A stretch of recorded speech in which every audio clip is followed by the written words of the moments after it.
and welcome back to my channel. So for those of you who don't know me, my name is Lana and me and my partner Carlos have been traveling Southeast Asia for a little over a year now. And currently we're in Canggu, Bali. And today I wanted to show you guys around our apartment here in Canggu.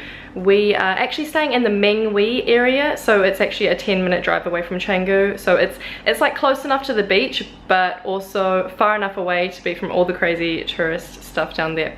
So yeah, I'm gonna show you guys around our apartment, so here we go. So this is our beautiful bedroom, and this is the bed. So we have a lovely mosquito net that hangs over the bed, which we don't actually use because we don't really get mosquitoes inside here, but it's just nice for decoration, I guess. And then over here we have a little table and chairs, which I'll probably be using for when I start teaching English again, which is really nice actually, because if I didn't have a space like this, then I'd probably have to teach from the bed, which is kind of uncomfortable for teaching. And then over here we have a TV, which we've been hooking our Chromecast up to, so that's been really handy.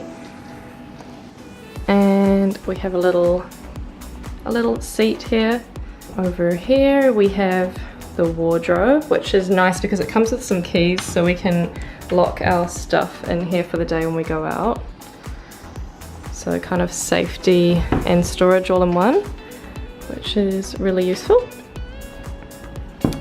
And we have AC in the bedroom, which is, I've had colder AC before, but this does the trick, so it's fine. And then through here we have our kitchen.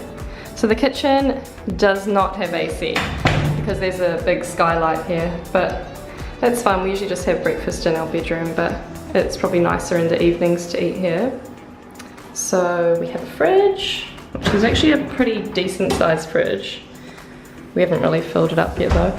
And yeah, so they've got a bench on this side and a bench on that side. There's drinking water that comes with the apartment, and I think it's about 20,000 rupees to fill it up, which is about $1.80 US. And the water, I would not recommend drinking the tap water here because there was a situation yesterday where they turned the water off, and then when they turned it back on it was a bit dirty. So I would definitely recommend drinking filtered water while you're here in Bali. So it comes with a little gas cooker stove top, which is pretty typical for Southeast Asia. They don't really have ovens in apartments. It's usually just one or two stove tops. So we're used to that, so it's not too bad. And we have a little dishwashing rack, kettle, that's the gas down there for the gas cooker, and a decent amount of storage. Again, we don't really have much food in the cupboards. It's kind of too hot to store food here, but yeah, we've got a pot and a pan, and we have a clothing rack and a dustpan. I think they do cleaning here about once a week, which is not too bad. We have our bathroom, and we just have your typical sink and mirror and shower, which is actually a pretty nice sized shower, I'd say. And then toilet and some more cleaning things. And yeah, it's I'd say it's a really decent sized bathroom. Again, there's no AC in here, but you don't really need it. It's not actually too hot in here. There's a skylight. And also we have normal lights. The bed here is like super squishy, which is really nice because in a lot of areas in Southeast Asia the beds are quite hard, but we haven't really had problems with hard beds here in Bali, so that's good. So I know a lot of digital nomads come to live in Canggu, Bali, because it's known for its really good Wi-Fi connection here, and there's also just a really big digital nomad community in Canggu. So I'll show you guys a quick speed test, and also I thought I'd add a little note in. We did stay in Ubud for 10 days and I wasn't able to do English teaching there because the Wi-Fi was quite slow.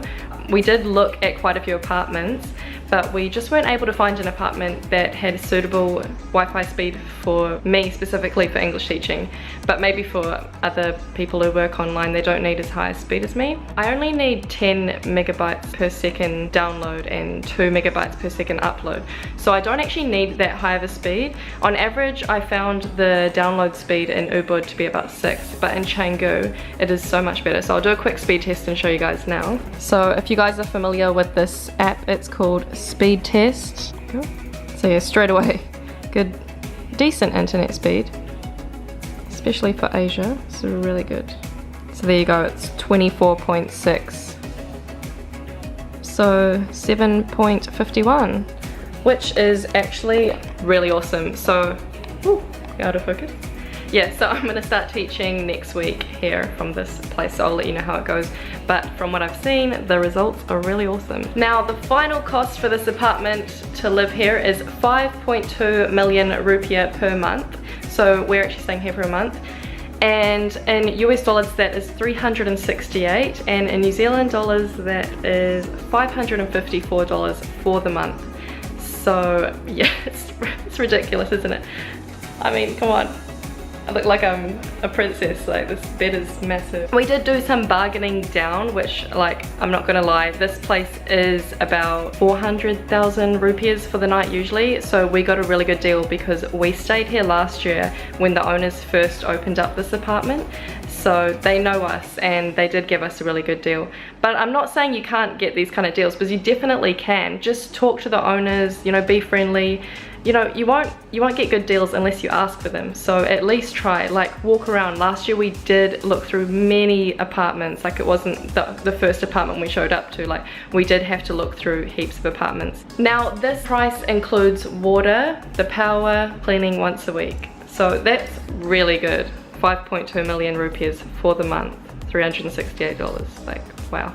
Now, the actual process of getting the apartment was really simple. We found this on Airbnb originally, and then we messaged the owners directly and told them that we could pay in cash, which is another good thing to note if you're wanting to stay for long term, like a month or longer. It's better to actually do the deal in person rather than online, because then you can take the cost of the service fee out.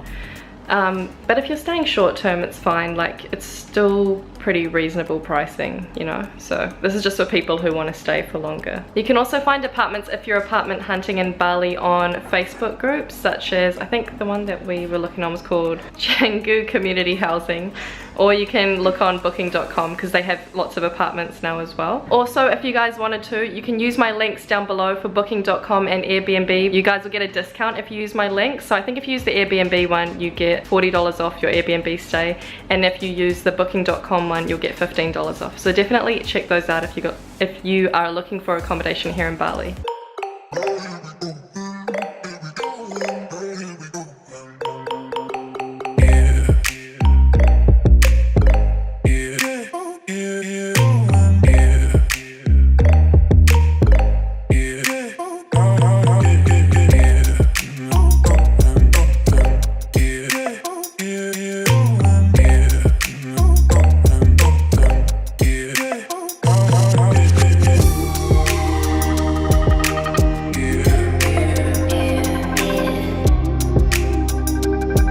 Another reason that we chose this apartment is because it does have a pool, which is super nice on those really hot days, because literally every day here is hot, so it's nice to take a quick dip in the pool.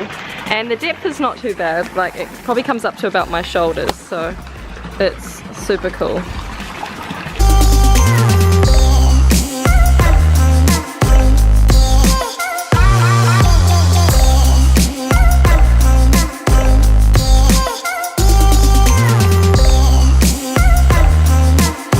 So that was our apartment. If you guys enjoyed this, make sure to give it a like below and subscribe to see more videos like this, and I'll catch you guys in the next vlog. Okay, bye!